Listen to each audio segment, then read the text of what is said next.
Accrington Stanley player, Liam Coyle. How are you, mate? Good lad, you. Just to have a good chat about, obviously, the highs and lows of your career. And, let's get into it. So, how did it all start? Obviously, I started playing football from a young age, like a lot of young lads do. Just local football until around the age of 9, I think. I got picked up at under-10s. Yeah. Coming to the Liverpool setup, had 6-week trial, the usual stuff, and they liked me. So, I signed as an under-10 player, and it went from there, really, yeah. Did you have any other sort of offers come in before Liverpool, or was it always Liverpool that you wanted to go to? I remember, I think from maybe 8 to 9, I was playing in the Anfield League, and an Everton scout picked me up, and I went there for one night, and I was a Liverpool fan. I went to Everton for one night, and I just hated it, like the training. I didn't enjoy it at all. I remember saying to my dad, I don't want to go back. So he was like, that's fine. Like, yeah. Well, I know how much of a Red you are, and I know you wouldn't go over to Everton. Exactly. So, obviously, I was at Liverpool with yourself, and it starts properly going at the age of sort of 9, doesn't it? And can you remember sort of the early stages and how it went?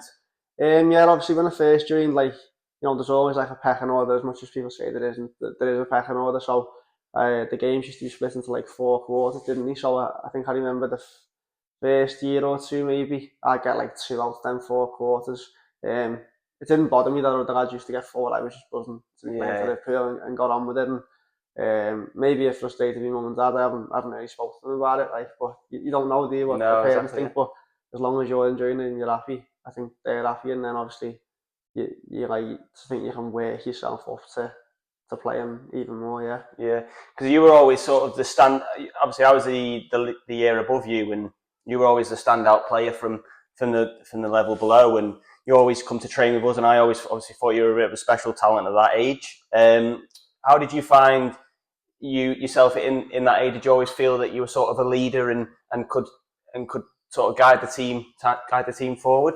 Yeah, I think by the time got to maybe like 13, 14, I started to like realise my importance in the team. Like, I nailed down a position. Well, I still haven't moved around both positions, but I think I nailed down like that defensive midfield role was where I was best playing. I could organise from there, and I could get on the ball and I could break the play up, which is what I'm one of my best attributes is. So, I did feel like a big part of that team, and then I remember captaining the team at under 14 level upwards then. So I definitely like progressed nicely up to that, and obviously, as you said, I ended up training with you quite a bit, which was always a nice feeling. Always a nice feeling, So going into sort of after under 9s, under 10s, under 11s, and then we went obviously to Raynell High School. Did you find sort of, if you could explain to Raynell High School a little bit more how the football program worked, because it was obviously a little bit different to obviously the normal students in the school? Yeah, so obviously I remember from, I think it was year 8 or year 9,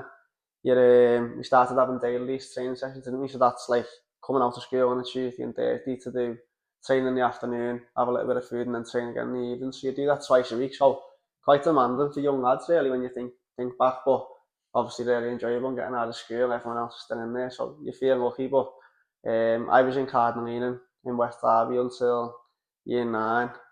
But with missing school 2 days, I started to realise my work was taking its toll a little bit, and I think my mum and dad noticed that as well. So I obviously had the offer to go to Raynell. So I remember speaking to Phil Roscoe and saying, like, yeah, I think it is best to go ahead with it. And looking back, it was a good decision because he was good at helping you with your work. I don't think I would have got as good a grades staying in my own school, to be honest. Yeah, definitely.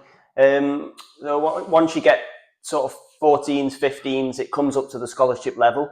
Do you always feel that coming up to scholarship that you was going to be awarded one? I think I got told a little bit earlier. I think there was like 3 or 4 of us in our age group who got told a little bit earlier. So at that age, I suppose you are worrying when other people are talking about it. But I think I just got on with things and was just like trying to do my best in training every day, trying to do my best in the game. So yeah, I did feel like I was a big part of the team. So I was probably expecting one. I can't properly remember, but I was probably expecting one. And yeah, it was just nice to get offered it and get that sorted early, really. Yeah, I feel once you get that scholarship, I feel like you've cemented sort of your position, and you can relax for the next couple of years, knowing that there's the pressure to perform, but there's also, that you've got that 2 years and you can kick on. Yeah, exactly. Yeah, that's it. Like, probably back then I was a bit more blasé about it. Like, yeah, it's just what happens. But like, there is a lot of lads who get let go before that point, and you think, I wonder how they must feel like getting let go at that young age. Like, you're not even, I know you're still a child, really, aren't you? As much as you think, you're in year 11, you're like big and old, you're still a kid, aren't you? So Yeah. it must be tough to deal with that, yeah. Yeah, definitely, because we've played with a lot of lads that didn't get scholarships, and we always used to.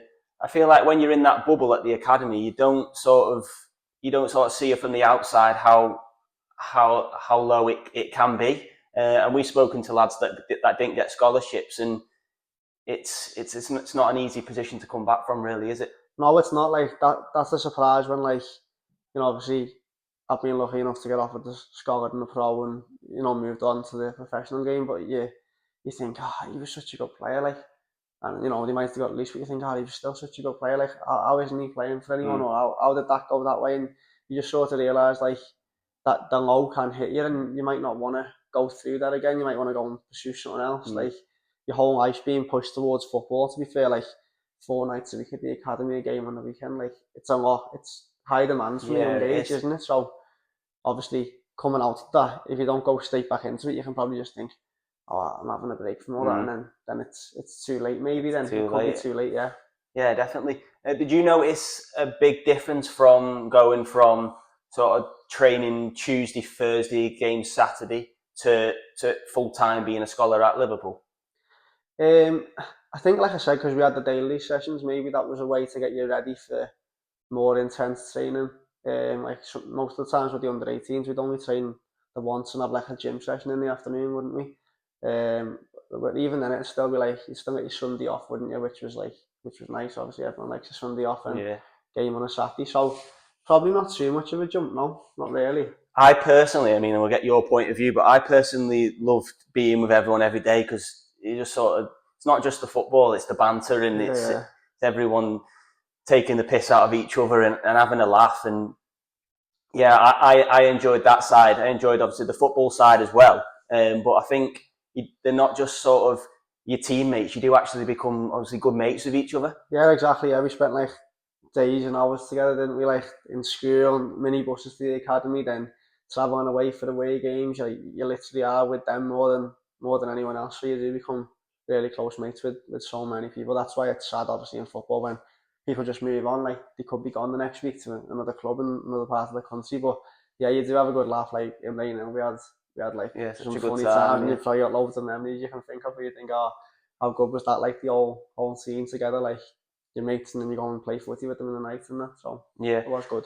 So going into your first year as a scholar at Liverpool, do you feel like it went the way you wanted to? Because as a first year, that many people sort of don't really realise is that there's 2 ages in the under 18s. Yeah. So you have got sort of bide your time to get your position into the squad. Yeah. Well, I was quite lucky in the when I was under 16, I think, because quite a lot of your age group were out injured, and quite a lot of the second years, there wasn't that many second years, if I remember right, and the ones there was were injured as well. So I think I remember quite early on in that season, Ben Woodburn had already moved up with the under 18s, hadn't he? And I remember the day before, I think maybe August or September, the day before one of the games, Critch rang me near Critchley saying, you're going to play for me tomorrow at right back. And I was like, yeah, I hadn't seen with the 18s or anything, just said you're going to play for me right back. I was like, yeah, sound like made up. And then an hour later he rang back saying, actually, I've changed my mind, you're going to play midfield or play someone else right back. I was like, yeah, even better. Yeah, and it was good. Like, I played a lot of games for the under 18s and the under 16 season, so I think I'd already established myself at that level, so I felt even more ready to kick on the year after then. Yeah. So just obviously touching before we went into the 18s, we had the coach Pep Linders, who's now Jurgen Klopp's assistant. How did you feel that he helped you progress with your career? Yeah, massively. Like, he was the most intense coach we'd had. Remember when we get there and he'd have like what did he call it? Like the pen and paper. Yeah. Everything was like we've not had anything like that. No. I remember the first away. You played actually in Newcastle away. Remember we battered them? Yeah. And he had he said all phones to be given in at like 9 o'clock, and we were all in the hotel. What's going on here? So I think I remember I think Jan went and spoke to them or something and said, like, oh no, we need our phones for the alarms, blah blah blah. So we said, right, I'll let us have this one chance, and then we beat Newcastle like 11-1, I think, didn't we? So, but yeah, Pep Lijnders obviously back to that was, he was like the best. He was an amazing coach, really. Like the detail he'd go into, like the passion to want to like train for hours. Remember, like Ollie Morgan used to be like, oh, come on, Pep, come on, Pep, time's up, like he's done enough now, and he's like, no, they done when they collapse, and because we hadn't had that before, had we? I feel like the coach that we had before were brilliant. Don't get me wrong, but it was more structured. But sort of when Pep come in, it was like a bit off the cuff, wasn't it? Like it was like new to everyone. Yeah, it was, and he took a liking to like myself. I know he really liked you, didn't he? You played most games for him. I obviously played right back most of that season, didn't I? Like back of a 3, wasn't it? 3-4-3, but that was a really good year for like confidence, because I think we battered nearly enough everyone that year. So for everyone in that team, like we were speaking about before, like we all were on such a high going into the next season. It was like, it was really, really good year, and obviously after that season he moved up to the first team with Brendan Rodgers, didn't he? So I obviously proved how well he done. Exactly. I feel like we were the only age, really, weren't we, that had him? Yeah, we was, because I remember, obviously I was younger than you. The year after, we went to, I think toward the end of that season, we went on a trip to like Dubai for a friendly.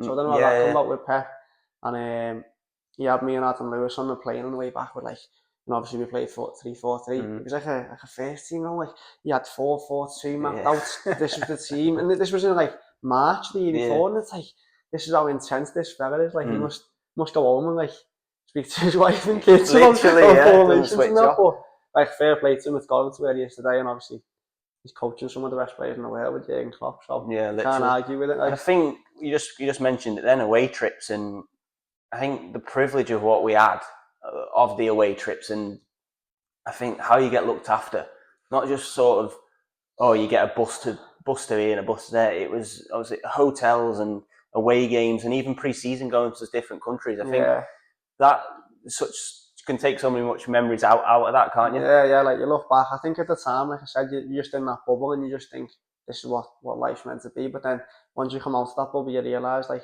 the little things you used to get in there, and it is obviously a massive club, like one of the biggest clubs in the world. So it's like a privilege to have played for them for so many years, even in the youth setup. And yeah, like you said, the away trips, and going away for a few weeks abroad, and we probably used to moan about it, saying, oh, craft this hotel, or like nothing to do, boring, innit? But you realise then when you're older, like, oh, what good memories you could have, like training on the best pitches. It's just all done for you, wasn't it, really? Yeah.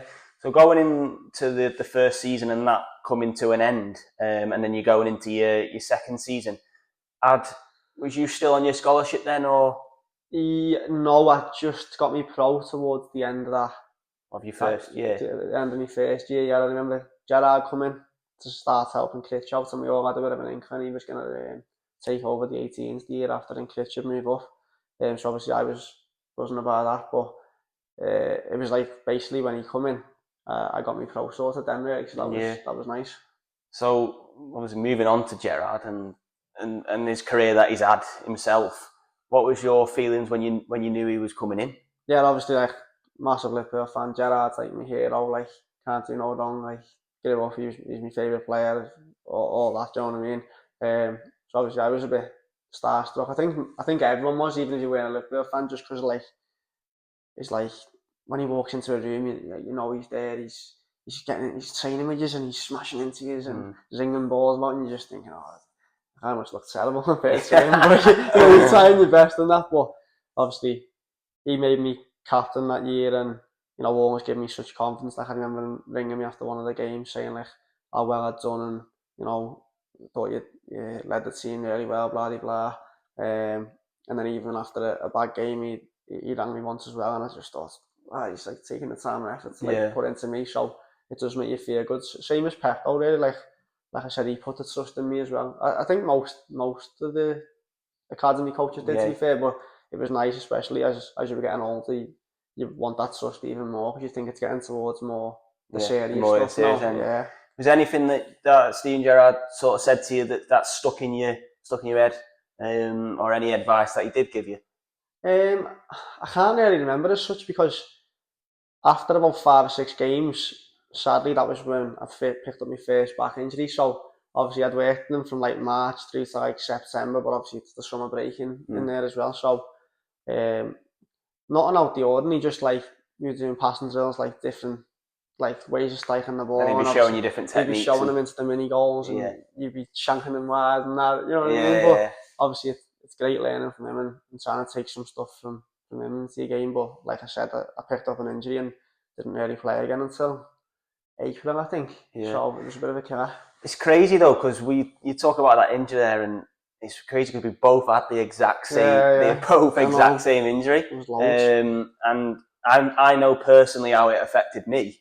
I think just because, one, you're out for that longer time, and then two, when you do come back, it's like everyone's so far ahead of you, and it's trying to catch up and get up to speed with everyone else. That's how I felt. I mean, obviously, I'm guessing you felt either the same or similar. Yeah, I did. Like obviously, I said then I come back in the April, but I was out from September to April. I remember the first 3 months, like with the physios, like they were always great with me, but there was not much you could do, was there? You would be on a mat doing like them pelvic tilts and the odd foam roll. Couldn't do anything else. No bike. How boring was it? Like literally, you're going in, and obviously you're still like getting your money for it, so you can't complain. But it's like it takes its toll on you mentally, doesn't it? Like you're going in every day and just lying on the mat. Everyone else is getting ready for training. That was the hardest bit for me. I feel when you go in and you get your kit and you have your breakfast and everyone's in the gym and you're together, you don't feel it as much. No. I feel it's when everyone's done pre-activation and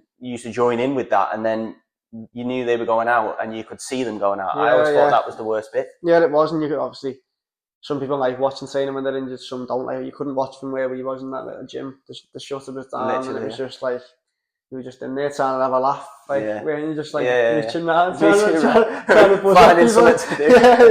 But yeah, that's what it was like. But I think in my rehab for that as well, I did my ankle ligaments coming back. I remember Ollie Morgan's whipped the ball in, and I've cleared and rolled my ankle. And that's like I tried to carry on. He's like, no, like. Ankle's gone fat, and I done my ankle ligaments. I did 6 weeks to that, so just a setback that you didn't really need, wasn't it? Really. Yeah, didn't need it at all. Moving into the next season and a fresh start to the season after the previous season ended. What were you sort of how many years did you have left on your contract at that point? I think I must have signed like the back end of under 17s, if you like. Then I must have had. I think it was just that year left then. Yeah, but I don't think I was really thinking about that. I was just thinking about just get back playing. I hadn't played I'd played 2 games maybe before the end of the season, and they went quite well. Like I did feel all right in them, but obviously you have your summer off and then come back and you want to be fit for pre-season, and don't you, like in front of the run and stuff like that. You're ready to try your best to be anyway. Yeah. So moving on into that season, who was the coach at that point? Neil Critchley was the coach then. Yeah, still the 23s coach. So, I remember I had a good pre-season. I felt fit, I felt strong, and like I was happy with the way my body was going into the season again. So yeah, that was good.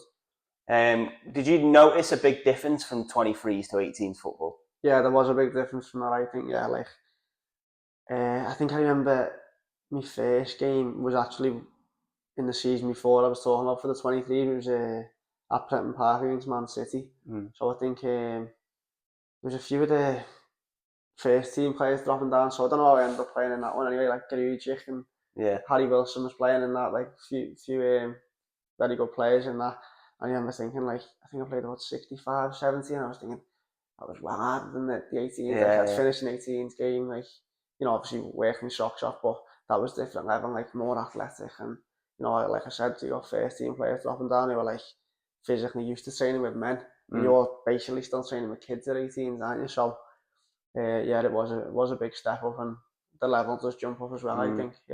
I feel like currently at the minute how things are was a lot different to how we was that when you were in the 21s, it was a lot of players from the first team did drop down, and I think currently at the minute, due to why a lot of players are getting chances at Liverpool, is because I feel like the pathway, not necessarily easier, but they get a lot more chances to sort of than we did, because it was more backlog of first team players, wasn't it? Yeah, there was. Sometimes you'd be I remember the first game that season I was meant to be starting. It was away at Brighton that season.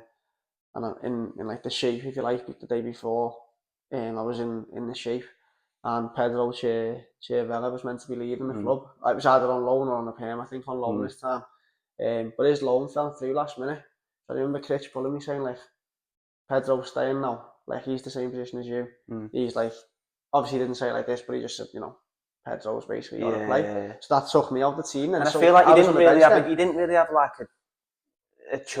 it was like, obviously Neil Critch, the manager at the time, he didn't really have a say on it, did he? No, none of that. No, like he did manage the team, but the players who were picked mainly from higher up, they had to play, didn't they? Certain ones. Like if they'd been up training at Melwood with the first team, like no disrespect to them, like obviously they were in a higher place in the pecking order. It was just obviously frustrating for players like us who train all week thinking, I'm going to play. And then but they wouldn't give you any like sort of notice that they were coming, would they? Just rock up on a Friday or whatever. Just the squad list to come in. Like Critch must have got a text through saying such and such is coming down, he's coming down, and then 1, 2, 3, then positions out, them 3 are in. So because I remember we were training. I don't know if you trained or not, but Sacco was with us at the time. And training was at 11. He rocked up at 10:59. He didn't want to be there. He got bombed from the first. Literally, and we were thinking, what is going on here? But to be fair, he's saying well. Like he was sound, but he was sound. He just didn't want to be in any area with us, did he? Really? No. So moving on into that season, and you feel like you've done well overall. Obviously, maybe not as much game time as you'd have liked. But moving into the season after that, you would have been, what would you have been then? Age-wise, 19, I think. 19. Would have been, What's that? Is that a first? Second year pro, technically. Pro, yeah. But I think I got an injury in April of that season, so that was the same with me back again. So I remember like having the same sort of feelings again in training, and I remember saying to the physio, I was like, back's a little bit sore here, and we went to Rangers for a friendly. Went up there and I was running around, and when you're trying to play when you're injured and you're not running right. You can just feel it, but you don't want, because you've been out that long. You don't want to. You don't want to get off. You don't want to go off again. With that same injury. So then I think I played like 55, 60. I was flagging. I had to come off, and then went for the scan. And it was the same thing again. So exactly the same as me. And here's a major setback. So obviously after that injury, you came back then, didn't you? And then I had. Well, that was in April. I come back in around September time. So obviously I was in over the summer. I think a few days, like just to keep up with your rehab and stuff like that. Started running again, and then I was back fit around the September time, and I didn't play for a few weeks. Obviously, you want to get straight back in, don't you? But I didn't feel sharp. I remember that time, probably in your head more because you think I don't want to break down again with the same injury. And then I think I played like 10, 15 minutes in under 23 game. Like I didn't actually make that many under 23 appearances, and then when was that again? I think it was me back again. It weren't actually a stress fracture this time; it was a stress response, but it was the start of another one. That was the third time, and it was like, what's going on? What's going on? Like an old man. Basically, innit? That's what you feel like. Walking around, it's stiff, aren't you? Literally, I know we were talking a bit about off camera before. Was there anything that was said about your contract maybe was coming to an end, and was there any talks about what was going to happen and what was going to happen going forward? I think, like I said, so that was October time I got the injury. And that was 2019. So then in 2020, that was when COVID was, wasn't it? So I think I was just coming back into training in March when COVID hit, and we were all off. So that was frustrating because I didn't have the 3 months to try and prove myself again. But I remember having a conversation with Alex Inglethorpe, and he was sort of saying, like, obviously I've had my injuries and that, and he didn't really see me. He couldn't guarantee me game time the year after, but he'd offered me a contract, and obviously COVID hit, and we didn't know how long we were going to be stuck inside for. So I didn't want to be going into the next year then, turn that contract down without a club and have no income. You wanted a bit of security. No income. You wanted a bit of security, and obviously a chance to get back fit and go on trials and get a club sorted next year, or try and play games maybe again and get another club or whatever. Yeah. So with Liverpool, that season and it sort of coming to an end, I know how I felt. It was distraught, and you feel like sort of your football dream is sort of over. And then Liverpool sort you a few trials. I know you had an agent as well. Yeah. But what sort of trials did you go on? I went to Blackburn for a few days and picked up a little injury there again. So I probably weren't fully fit going into that. But obviously, like we were saying before, it can be frustrating, like when you're back training, but you're not really going to play for the 23, so you're just sort of in limbo. Like you're training hard and you're just like, no game on the weekend, and you just get a bit frustrated. Like I remember going home just thinking, yeah, it's good that I'm back fit, but like you want to play the games, like that's what you get up for every weekend, don't you? And then obviously I went to Blackburn, I had an injury there, come back, they didn't want me. I went to Bolton for a few weeks, that was really good. Ian Everett was the manager then, they were in League Two. So I really enjoyed that trial, but they didn't take me at that time. And then after that, I think Phil Roscoe sorted me a trial at Accrington. That was the next one I went on, yeah. And from the minute I went to Accrington, I remember like loving it straight away. And like the staff, they were all Scousers like me. That was nice. Like I could get on with them well. The players seemed like a great set of lads, and it was just seemed like a good place to be anyway, yeah. Yeah, so going in and progressing at Accrington and doing well and deservedly getting a contract there. How did you feel knowing that like we said, a bit of security and knowing that you can get going with your football again and get back to where you want to be? Yeah, so obviously when I signed for Accrington, it went on a first team basis. It was on an under 23 contract. So obviously I only had the 1 year contract, and I'm not sure if there was an option or whatever, but it was a 1 year deal anyway. So I think I sort of knew in my head, like, I need to knuckle down this year and try my best to stay fit and get in the first team. Otherwise, it could be like out of the football league for me, and I'll have to maybe move to non-league or go down a different avenue. So yeah, I went in there and just tried to knuckle down as soon as possible. But in the back of my head, obviously, I always wanted that dream to stay alive, being a professional footballer. And I thought I hadn't played a men's game by then because, you want to go on loan at 18, 19, and obviously we couldn't with our injuries, could we? Like you never build up enough games to impress first team managers from other places. So yeah, I was just trying to get in the team to make my first men's game, really. Yeah. What was who was the manager at the time then? John Coleman. John Coleman got me in. Jimmy Bowers. And obviously he's Scouse as well, so you two would have obviously got on really well. Was he sort of saying, "Come in, Coyle, and show us what you've got, and you can a position is here for you if you can show us what you can do"? Not really at the time, because we had obviously you've got to try and train your way into the team or prove yourselves. Luckily for me, there was 23 games, so obviously like it's not as hard as a first team game, obviously, but you've got to do the best you can in them games to prove to yourself that like you can take that step. And what I found with at Accrington was, and that Central League, I think it used to be called the Under 23 League. It's different to the Under 23 League of, say, your Liverpool's, your Man City's, the managers in that 23s league. So I know Jeb Brannan, he's our assistant manager now. He was my under 23 coach, so I get on with him really well. He loved me straight away. I loved him, like, loved playing for him.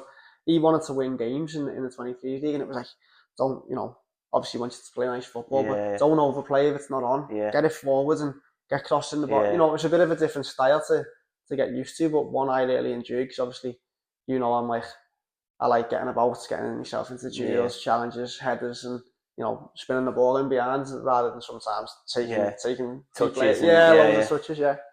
So when you signed for Accrington, going from such a big platform in Liverpool and I always said like having everything done for you, because it was like you go in and your kit's there and it's all ready for you, and you like serving your food, and it's obviously 5-star kind of food.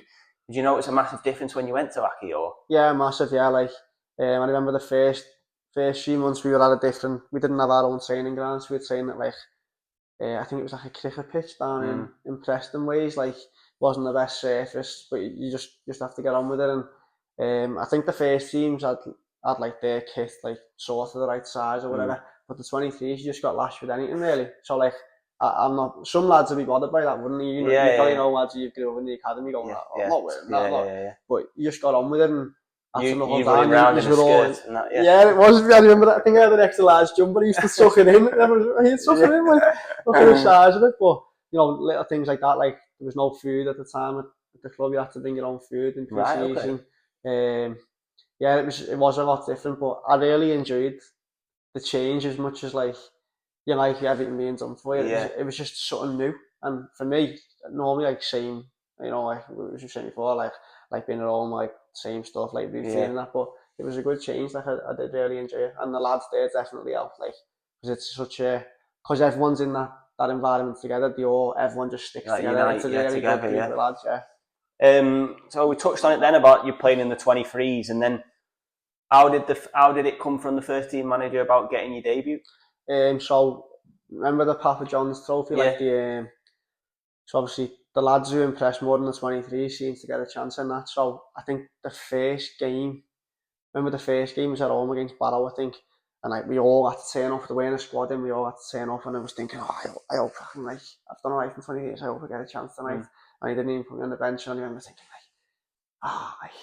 gutted obviously, do you know what I mean? And then the game come round a few weeks later against another one of the games against Leicester. I think Leicester on the 23s in the same competition, and I was starting, so he put me straight in, and I remember having a good game, but that weren't good enough to prove yourself in a league game. You've only played against 23s again. Exactly. Yeah. So then I think the last group game I played against Fleetwood, and they had half the team out, saying we had half of our strongest team out, and I played well that night. I remember like John Coleman coming over to me, the gaffer, saying like he was made up, like seeing buzzing with me, because the day before, two of our centre mids had gone down injured, so I was meant to be starting that game anyway. But obviously the league game on the weekend, they were probably in, but it just so happened to be that I ended up playing that Saturday in the league against Plymouth. That was my debut. So injuries helped me get in, but like I like to think I did perform in them games to prove myself. Well, I feel like you do need a bit of luck along the way, don't you? Yeah, you do, massively.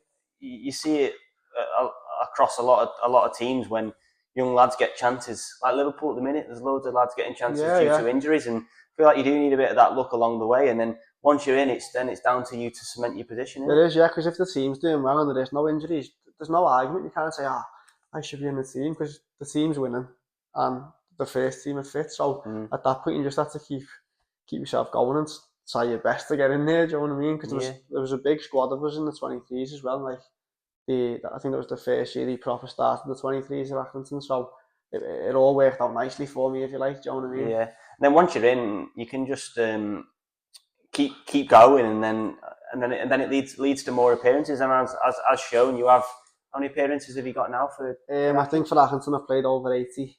Obviously this last season I think I only made 13 because I was out injured for a long time. But I obviously would like more and want to play more. Like you want to play as much as you can, don't you? But I'm looking back to where I was at 19, and people were saying, your body might not be able to hack it and stuff like that. And I am happy with what I've done so far, but I want to kick on, yeah. Yeah. Now the season's ended, and you can get yourself into good shape for the new season. What are sort of your ambitions for next season? Obviously, like I said, then I've been injured most of this season, so I just want to get back like as fit as possible pre-season, and then obviously we're in League Two now. We had last season League Two, and then this one coming on, we stayed in League Two. So obviously, I'd love us to get promoted. I think if we can. I think in that league, if you can get on a bit of a run, the confidence just takes you through. But if you get on a bad run, it takes you down. And the league's so tight. Like the start of last season, we were up near the top for quite a few games, and then a few defeats, and you drop down to like 15th, 16th, and you're like, how's that happened? But then you win the next two, and you're back in the playoffs. So it's just like it sounds like what everyone says, but it's like it is a roller coaster. Like Doncaster, who just got in the playoffs, I think they were rock bottom at the start of last season after 10-15 games. I remember us saying like, they'll probably go down, go down, and then we ended up getting the playoffs. And when we played them, you were one of the better sides. It's so tight though, that league, isn't it? And as you say, you win a few, and then you're right back in the mix again. Yeah, and I feel like apart from the actual like, say your Wrexhams or your Stockport or your Mansfield, maybe the top three this year, I think anyone who hit a bit of form could have maybe pushed in there as such. Do you know what I mean? Like you play a team in the playoffs and think, are they in there? But then they probably said that about us when we were in the playoffs. It's just how it works. Who turns up on that day? So So a few questions that I wanted to ask you. So who is the best player that you've played with, and why?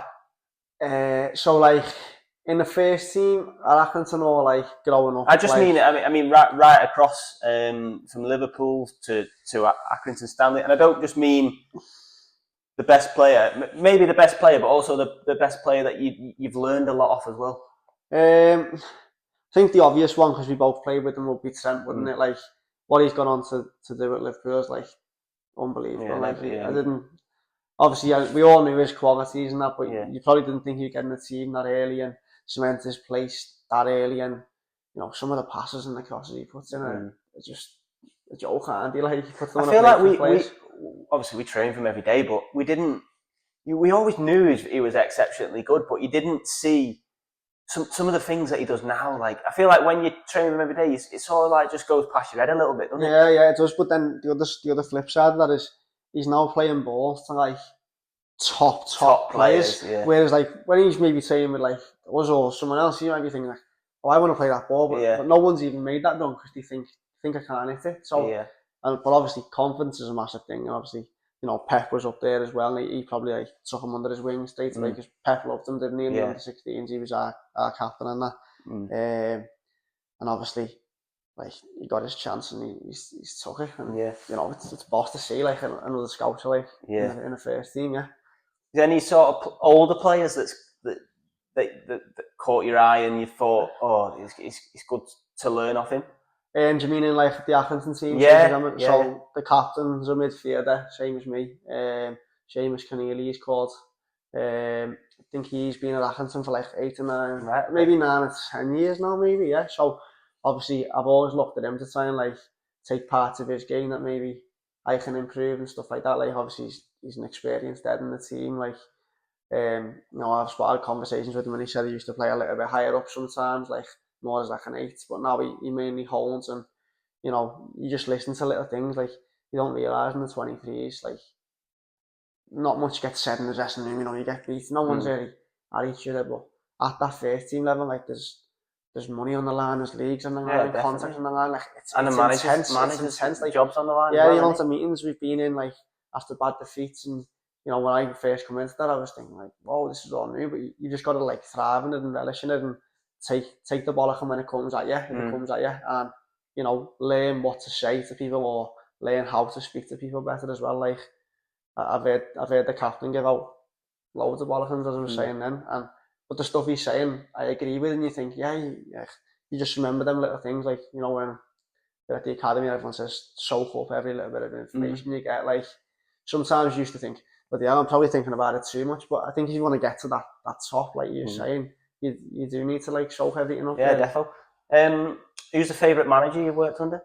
Obviously, from a first team point of view, I've worked under John Doolan now for how many games I've played since I come back from the injury, like 3 or 4 games. But obviously, John Coleman giving me a chance in the team, and obviously I love playing under him and Jimmy Bell. It was I see myself in them with some of the stuff they're saying, the passion on the touchline. And obviously, like, they'd say stuff like, "Oh, if I was on there," and you're just desperate to win, like serial winners. And obviously, it didn't work out in the last season at Accrington. Like, we ended up getting relegated, and then we had a chance to maybe get in the playoffs, but it didn't really materialise. We had more injuries in the team again, and obviously the decision came to sack them in the end. And John Doolan's come in, and he's been really good with us so far, and obviously it's his chance to take the reins next season, and hopefully we can kick on with him and Jeb Brandon as his assistant. And finally, any advice with the pathway that you've had and what you've experienced over the years? Any advice for a young player coming through?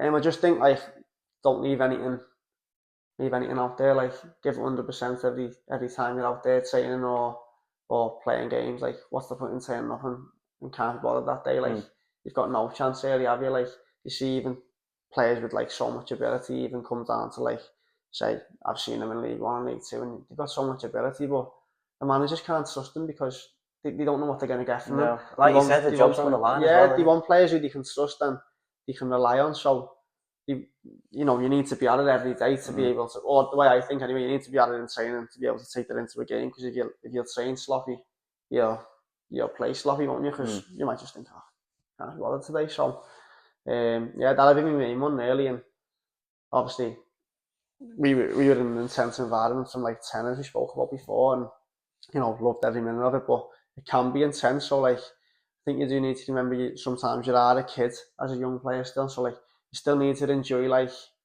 being a kid as well, not just your whole life's on that. Because like we said before, you could get released. So obviously when you're out there training 100%, but then like in the summer, you'd enjoy your family time, stuff like that. Because if you're like too soaked up and raw, and then you get released, and it's like, what do I do now? Like, that's all I've ever knew, and where do you go? And that's when you see people falling off, and it's sad to see. But yeah, I'd definitely just say like, give all what you've got, really. Yeah. Nice one, perfect. Thanks Nice for that, one for mate, having me, lad. and best of luck for the rest of the season. Thank Just you. like to say a big thanks to Blake at Norton Barry Menswear and Weaver Valley.